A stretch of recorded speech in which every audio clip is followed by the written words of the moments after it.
Most people don't want to hear this, but I'll tell you anyway because it's the truth. Your retirement savings probably won't be enough, and pretending otherwise won't make it any more sufficient. I've watched people go through entire careers believing that the numbers will magically work out in the end, as if the universe will reward them for good intentions. But good intentions don't compound. Money does, or at least it's supposed to, if you understand what you're doing. And most people, frankly, don't. They're walking into the most financially demanding period of their lives armed with hope, denial, and spreadsheets that assume a level of economic benevolence the world simply does not offer. You see, retirement isn't what it used to be. When I was young, people retired at 65 and died at 72. Today, people might live 20, 30, or even 35 years after retiring. Longevity is a blessing until it becomes a financial liability, and it will if you don't face reality early enough. Living longer means paying for more housing, more food, more health care, more everything. Meanwhile, inflation chips away at your savings like termites gnawing through wood. Slow, invisible, relentless. People forget that inflation doesn't care about your plans. It doesn't care about your dreams of a quiet life full of golf, gardening, grandchildren, or travel. Inflation simply eats. One of the cruel truths about money is that the future is always more expensive than the past. People save based on what life cost 20 years ago, and then act blindsided when the world changes. But the world always changes. Costs rise because human desires rise. Economic systems shift, and governments do what governments have always done, spend more than they collect. You don't have to be a genius economist to understand that inflation is not some rare accident. It's built into the system. It's the price we pay for living in a world that constantly promises more than it can immediately afford. And if your retirement plan doesn't account for that, then it's not a retirement plan, it's a fantasy.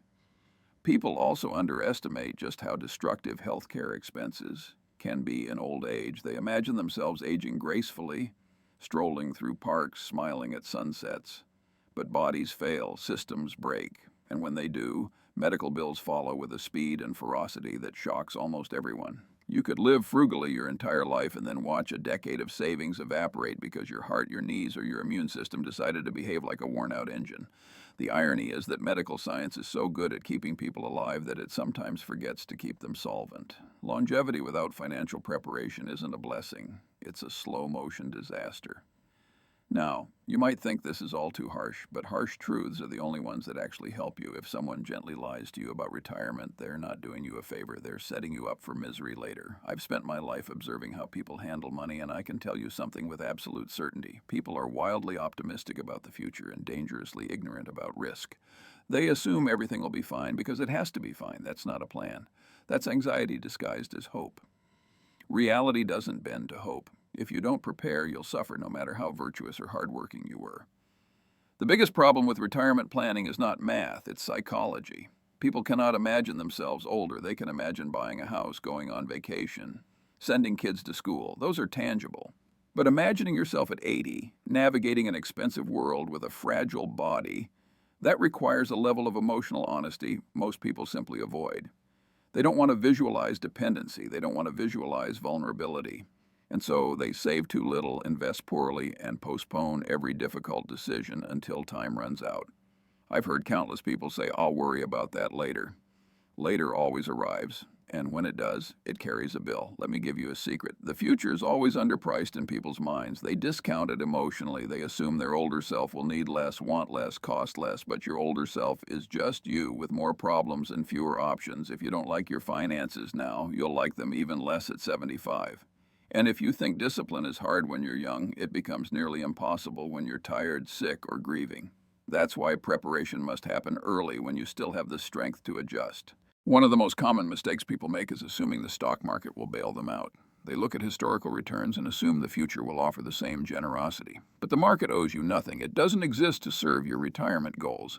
If you want a comfortable retirement, you must avoid doing stupid things with your money long before you reach retirement age. The market rewards rationality and punishes impatience. But people behave impatiently far more often than they behave rationally. And then they wonder why the compounding that was supposed to save them never materialized. Compounding is the closest thing to magic humans have invented. But it requires one thing people are terrible at, not interrupting it. Every time you withdraw, panic sell, or jump into a foolish investment because someone you know bragged about quick returns, you are sabotaging the very mechanism that was supposed to secure your future. And when people interrupt compounding repeatedly over decades, they end up shocked. Shocked that their retirement savings don't amount to much. It's not shocking. It's predictable. If you constantly dig up the seeds you planted, you shouldn't expect a forest. You'll be lucky to get weeds. Another brutal truth about retirement is that most people overestimate how much money they can withdraw safely. They look at their total savings and mentally treat it like a pile of spending money. It isn't. It's a fragile reservoir. If you drain it too quickly, it won't refill. If inflation rises, your withdrawals buy less each year. If the market dips at the wrong moment, your savings take a hit you may never recover from. Sequence of returns risk, something most people never even think about, is one of the quiet killers of retirement. If your portfolio drops early in retirement, your withdrawals magnify the damage and the hole becomes almost impossible to climb out of. But people rarely understand this. They just hope the market gods will be kind. Hope is a wonderful emotion, but a terrible financial strategy. Let's talk about lifestyle inflation. It's one of the sneakiest threats to retirement security. When people make more money, they spend more money. It's human nature. They reward themselves for working hard by raising their standard of living. But standards of living are like cliffs, easy to walk up, impossible to walk down. Once you get used to certain comforts, you cling to them, even if they're financially imprudent. And so, by the time retirement arrives, people are accustomed to lifestyles their savings cannot support. They become prisoners of their own expectations. Retirement becomes a downgrade rather than a continuation. That psychological shock is one of the reasons retirees overspend early. They're trying to preserve a lifestyle they cannot afford. Now, I'm not telling you to live like a monk. I'm telling you to be realistic. The difference between comfort and catastrophe in retirement is often decided decades earlier. Spend responsibly, save aggressively, and avoid debt like poison. Debt is a thief. It steals your future to pay for your present, and that's the opposite of good financial behavior. If you want to ruin your retirement before it even begins, accumulate debt in your working years. It will follow you like a shadow, and when the paychecks stop, the shadow grows longer. Another issue people ignore is cognitive decline. Not dramatic dementia, just the normal reduction in mental sharpness that comes with age. Investing requires judgment, discipline, and the ability to resist emotional impulses, but aging can weaken those abilities. People become more fearful, more uncertain, more susceptible to persuasion. They make mistakes they'd never make in their 40s or 50s, and those mistakes can be devastating when made on a fixed income. One of the wisest things you can do is simplify your financial life long before cognitive decline sets in. Complexity is dangerous at any age. In old age, it can be ruinous. Let me be absolutely clear. Retirement is not something you can improvise. You cannot stumble into a secure retirement by accident. It requires intentional behavior over decades. It requires avoiding stupidity, resisting temptation, and accepting uncomfortable truths early. People imagine retirement as an endless vacation, but vacations end. Retirement doesn't. It's not a temporary escape, it's the final chapter of your life, and it might last longer than you think. If you don't plan for that, you're setting yourself up for anxiety, dependence, and regret. And let me say something else people won't like. Many retirees suffer because they spent their working years trying to impress people who don't remember them. They bought things they didn't need, upgraded things that worked perfectly fine, and lived a life designed around appearances instead of substance. And when retirement arrived, they discovered they had spent decades sacrificing their future for fleeting social comfort.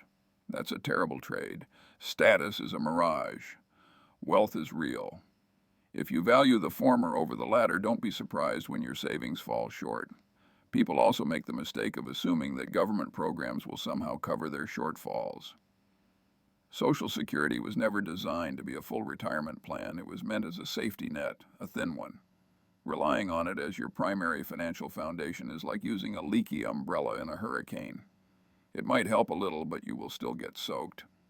Governments do not exist to secure your retirement. They exist to survive politically, which means promising as much as possible and delivering as little as they can get away with. If your retirement plan is anchored in political mercy, then you haven't learned much about the way the world works. Another harsh truth is that people procrastinate because retirement feels distant, right up until the moment it isn't. Time moves slowly until it moves fast. One day you're 35 and think you have decades to figure things out. Then you blink and you're 55, and the decades you thought you had are gone, replaced by a growing sense of unease. Regret accelerates as options shrink. I've watched many people reach their late 50s or early 60s and suddenly experience a kind of financial panic, a realization that the future they assumed would take care of itself has arrived unprepared.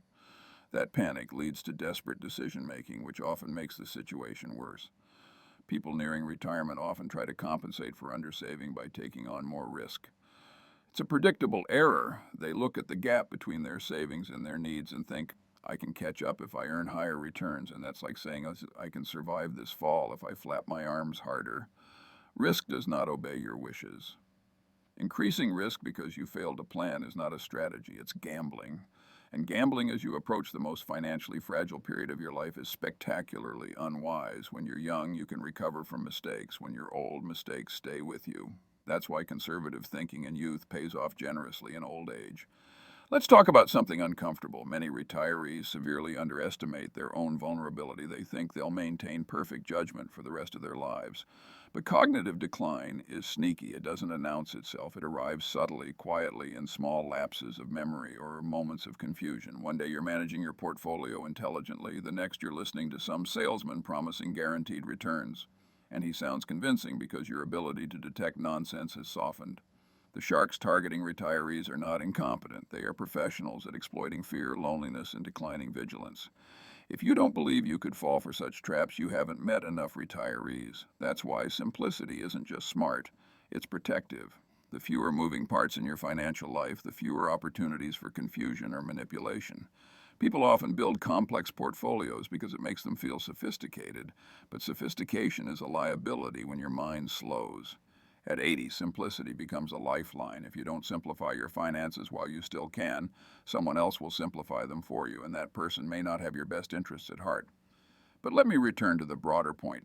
Retirement demands a level of realism that most people avoid. They plan for best-case scenarios, while life specializes in worst-case surprises. They assume they'll remain healthy, that markets will behave reasonably, that expenses will follow predictable lines. None of that is guaranteed. In fact, the opposite is more likely. Things break, people age, economies shift, unexpected costs arise, and if you don't build a margin of safety into your retirement plan, the unexpected becomes catastrophic. I've said many times that the margin of safety is a foundational principle, not just in investing, but in life. The idea is simple: build cushions, not tightropes. But people plan their retirements like tightrope walkers: thin budgets, optimistic projections, no room for error. Then a single shock knocks them off balance. One emergency, one illness, one market downturn, and the entire plan collapses. You don't want a retirement that functions only under perfect conditions. You want one that can survive storms, and storms will come. Inflation might spike, markets might stagnate, healthcare might become more expensive than you ever imagined, longevity might exceed your expectations. These are not hypothetical risks, they are the baseline, and yet people treat them as outliers. They cling to hope because hope is emotionally cheaper than discipline. Hope doesn't require sacrifice, planning does. Another widespread mistake is believing that retirement will somehow feel cheaper. People imagine themselves sitting quietly at home, reading books and drinking tea. But retirement doesn't eliminate expenses. It replaces old ones with new ones. Your commute might disappear, but your medical bills will grow. Your mortgage might be paid off, but home maintenance never ends. And then there's the psychological pressure of having more free time. People spend more when they're bored, lonely, or trying to fill the void left by decades of structure. The idea that your spending will magically shrink because you've stopped working is wishful thinking. In many cases, spending increases, especially in the first decade of retirement when people try to enjoy the freedom they spent years dreaming about. People also fail to consider the emotional side of money. When you're working, your paycheck replenishes your sense of security. Even if you're not saving much, the income makes you feel safe. But retirement replaces that inflow with outflow. Watching money shrink each month, even if you plan for it, creates stress. People compensate by overspending early as if trying to enjoy life before they get too old, and then underspending later out of fear, creating a miserable cycle of anxiety that ruins the very lifestyle they hoped for. A stable withdrawal plan requires emotional discipline, not just mathematical clarity. And then there's the problem of denial. People hate admitting they're behind. They hate acknowledging that their savings are insufficient. They hate the thought of working longer, so they avoid updating their plans. They ignore warnings. They refuse to talk to financial planners because they're afraid of what they'll hear. Denial is a powerful drug, and it works until it doesn't. Eventually, reality arrives, and denial loses its usefulness. I've never seen denial produce better financial outcomes, not once. Let me tell you something deeply important. Most people need more money for retirement than they think, sometimes twice as much, sometimes 3 times. This isn't because financial planners are pessimists, it's because life is expensive and unpredictable. A 30-year retirement is a long stretch of road. The world can change dramatically in 30 years. Your needs can change dramatically. Your resilience decreases. Your flexibility decreases. The cost of making mistakes increases. If you underestimate your needs, the consequences compound negatively. People often ask me, Charlie, how much do I need to retire safely? And I tell them something they don't want to hear. Enough so that you never have to rely on hope. Hope is not a strategy. Hope doesn't pay medical bills. Hope doesn't buy groceries. Hope doesn't protect you from inflation. Hope is what people use when they don't want to confront uncomfortable truths. One uncomfortable truth is that some people simply won't be able to retire at the age they imagine. Not because they did anything wrong morally, but because they miscalculated financially. And miscalculations are unforgiving. I've known people in their 70s who were still working, not because they wanted to, but because they had to. Work can be fulfilling when you choose it. It becomes cruel when you have no choice. And the older you get, the fewer work options you have. Your energy declines, your opportunities shrink, and the economy doesn't make exceptions. Another harsh truth, many people assume their family will support them in old age. That may have been more common in the past, but the modern world has changed. Children have their own burdens, their own financial pressures, their own families, their own limitations. Relying on children as a fallback plan is unfair to them and to you. Independence is not just a financial goal, it's a moral one. You should aim not to become a burden if you can help it. One of the wisest things you can do is start planning for retirement as if you expect no help from governments, from employers, from children, from anyone. If assistance comes, wonderful. But if your plan depends on it, you're in trouble. Dependency erodes dignity. It creates resentment. It creates vulnerability. And it turns old age into a negotiation instead of a peaceful stage of life. Let me address another illusion, that you'll drastically reduce your spending in later retirement. People assume that because mobility declines, so does spending, but medical costs rise sharply. The need for services increases, assistance becomes necessary, and sometimes people underestimate the cost of simply maintaining a comfortable life. Inflation won't stop just because you turned 80. If anything, it becomes more threatening because you cannot compensate with labor. I knew countless smart, responsible people who still underestimated inflation's long-term effects. Inflation is like gravity. It doesn't make headlines daily, but it's always there, pulling value downward. And the longer your retirement lasts, the more gravity wins. People plan for steady prices when the entire history of the world shows that prices rise. Not linearly, not predictably, but relentlessly. If you treat inflation as a temporary inconvenience instead of a permanent reality, you're sabotaging your future. Another problem is poor investment strategy. Some people become too conservative too early, putting everything in cash or bonds because they're afraid of volatility. That feels safe in the moment, but it's a dangerous long-term choice. Cash loses value every year. Bonds may not keep up with inflation. If you want your retirement savings to last decades, you need growth. And growth requires exposure to assets that actually appreciate. Too much safety can be the riskiest decision of all.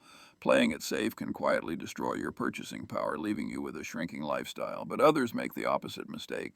They take on too much risk, chasing high returns to compensate for undersaving. They jump into speculative investments because they feel behind. They listen to hype. They get seduced by promises of quick gains. I've seen retirees, people who should absolutely not be gambling, throw their savings into volatile assets because someone convinced them it was their last chance to catch up. That's not investing, that's desperation. And desperation rarely ends well. Often the financial industry itself contributes to the problem. There are advisors who sell products designed to benefit themselves more than their clients. There are salespeople who use fear to push annuities, or greed to push risky strategies, or complexity to disguise fees. The simplest rule I can give you: if someone is being paid to sell you something, be skeptical. Incentives matter. Always ask, how is this person getting compensated? If their incentives conflict with your best interest, don't walk away. Run. Now let's talk about what people should do but rarely do. Increase their savings rate early in life. People underestimate how powerful incremental savings are when compounded over decades. A dollar saved in your 30s is far more valuable than a dollar saved in your 50s. But people in their 30s are often too busy spending on lifestyle upgrades to think about their 70s. By the time they realize the importance of saving, time has lost its leverage. And don't underestimate the value of frugality. Frugality is not deprivation. Frugality is the refusal to pay for nonsense. It's the recognition that every unnecessary expense steals from your future. I've lived a long time, and I've seen how small daily decisions accumulate into enormous long-term outcomes. People want big financial wins, but they ignore the dozens of tiny leaks in their financial life.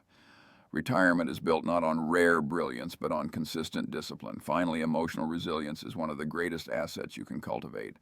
Retirement creates psychological stress. You must be able to endure uncertainty without panicking, endure boredom without overspending, endure downturns without making mistakes. Your mindset will shape your retirement more than market conditions. People with emotional stability weather storms better than people with fancy portfolios. Another essential element of retirement planning is humility. Humility forces you to confront the truth rather than your fantasies. It forces you to recognize that your future self might not be as capable, as energetic, or as adaptable as your current self. People imagine that they will remain sharp, healthy, and resilient indefinitely. That's not realistic. Aging is unkind, and pretending otherwise won't make it gentle. Humility allows you to plan for a future where you will need more help, more support, and more financial stability than you currently believe. It forces you to acknowledge your own fragility. That acknowledgement isn't a weakness, it's wisdom. Let's talk about couples for a moment. Many married people assume they will navigate retirement as a team. But life is unpredictable. One spouse might require expensive long-term care. One spouse might pass away earlier than expected. One spouse might be terrible with money, leaving the other in a precarious position. Retirement plans often ignore the reality that marriages end not just through divorce but through death.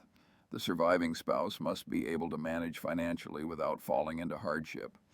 If your retirement plan depends entirely on two people living long, healthy lives simultaneously, then it's a fragile plan, and fragility is the enemy of retirement. One of the wisest things you can do is build optionality, the ability to adjust when circumstances change. Optionality is a form of resilience. If you have optionality, you are not trapped by a single path. You can downsize, shift investments, relocate, or make changes without destroying your financial foundation.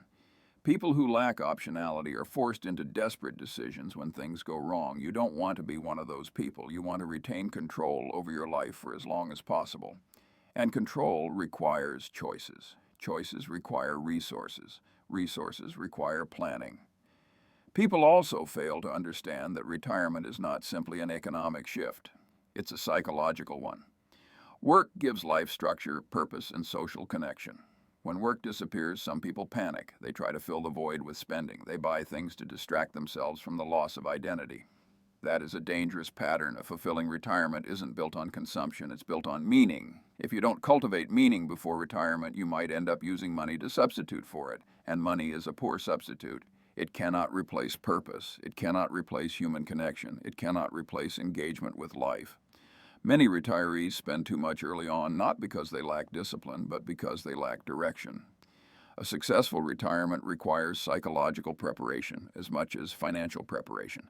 That means building routines, hobbies, friendships, and a sense of purpose long before you walk away from your career. That's not investment advice, that's life advice. A miserable retirement is expensive because misery drives consumption. A meaningful retirement is cheaper because meaning sustains you. Another area where people misunderstand risk is real estate. Some assume that owning a home outright guarantees retirement security. It doesn't. A home is a place to live, not a piggy bank. Homes require maintenance, taxes, repairs, replacements, roofs age, plumbing breaks, appliances die, property taxes rise, insurance costs increase. Anyone who believes that home ownership is a static expense has not paid a property tax bill lately. A home is stability, yes, but it is also a financial responsibility that persists until the day you die. And some retirees anchor themselves to homes they can't actually afford to maintain, all because they're emotionally attached. Emotional attachment is not a financial strategy. Sometimes the wisest decision is to downsize, simplify, and free yourself from burdens that no longer serve you. Let me also address retirement withdrawals. People cling to simplistic rules like withdrawing a fixed percentage each year, but reality doesn't operate on fixed percentages. Some years markets fall, some years inflation surges, some years you face sudden expenses. A good retirement strategy must adapt. The world won't follow your spreadsheet. It never has. It never will. Planning that doesn't allow for variability is flawed. Humans want certainty because uncertainty feels uncomfortable. But retirement is inherently uncertain. If you can't emotionally tolerate uncertainty, you'll make decisions that sabotage your finances. One of the most dangerous assumptions people make is that they will simply adjust later. Adjustments are harder than people imagine. Downsizing is emotionally painful. Cutting back spending is humiliating. Selling investments in a downturn is counterproductive. Working longer may not be physically possible. Moving closer to family might not be desirable. People overestimate their flexibility because imagining flexibility is easier than practicing it. You must accept that your future self will not be a superhero capable of making heroic sacrifices. Your future self will be older, more tired, and less adaptable. Plan accordingly. Let me give you a simple rule. If your retirement plan only works when everything goes right, it's not a plan, it's a wish. Real plans expect failure. Real plans prepare for setbacks. Real plans build buffers. Most people don't plan. They wish, they assume steady returns, steady health, steady expenses. They assume nothing will go wrong. That isn't optimism. That's delusion. The world is not obligated to cooperate with your expectations. Now, I've spent a lot of time talking about what goes wrong. Let me talk about what goes right, because despite all the grim realities, a secure, comfortable, even joyful retirement is absolutely achievable. But it requires acknowledging truths others avoid. It requires acting earlier than is comfortable. It requires setting aside ego, impatience, and denial. You need to save more than you think. You need to invest more wisely than you think. You need to spend less impulsively than you think. You need to avoid debt more strictly than you think. And you need to plan for future expenses more conservatively than you think. People always assume they're the exception. But exceptions are rare. The rule, not the exception, is what you should plan for. A strong retirement plan has 4 essential components: adequate savings, appropriate investments, simplicity, and resilience. Adequate savings come from discipline, not luck. Appropriate investments come from understanding, not speculation. Simplicity comes from humility, not pride. Resilience comes from anticipating volatility, not denying it. You don't need brilliance to get these right. You need consistency. One of the greatest gifts you can give yourself is reducing your dependency on external systems.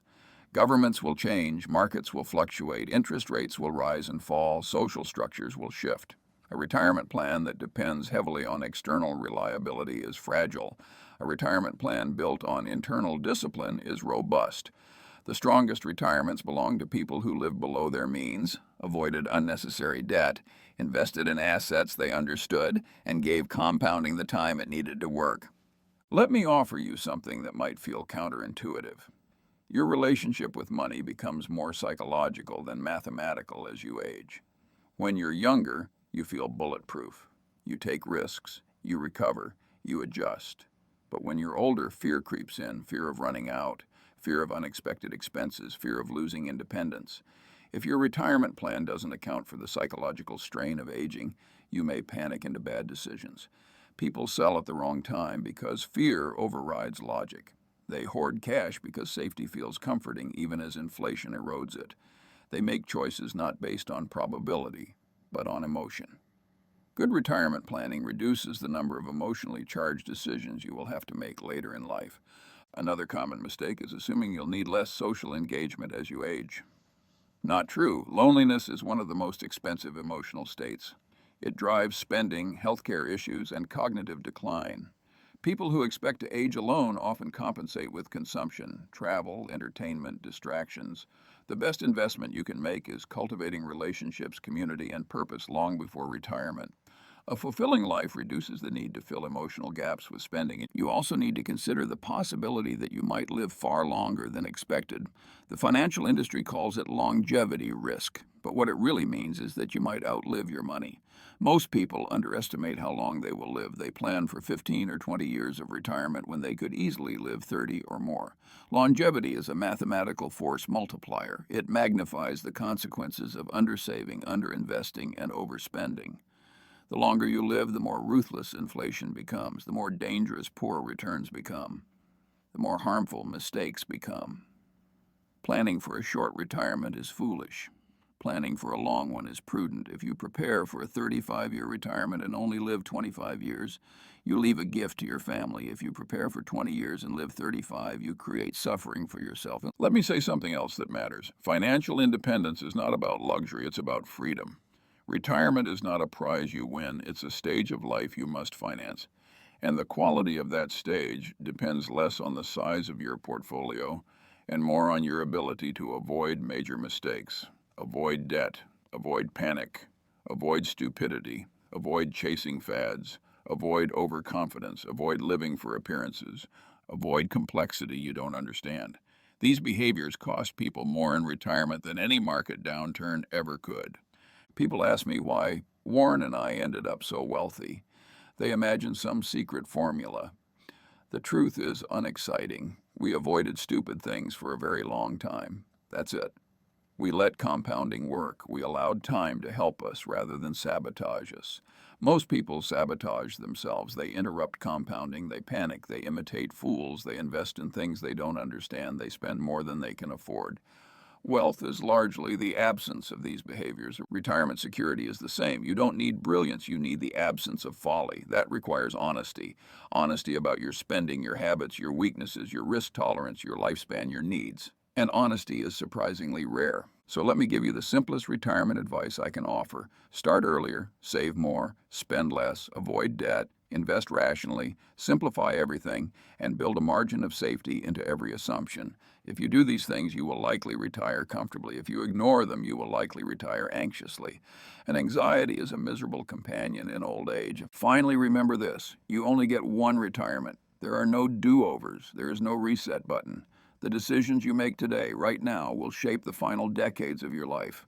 You can face those decades with dignity, independence, and peace of mind, or you can face them with fear and regret. The difference is not luck.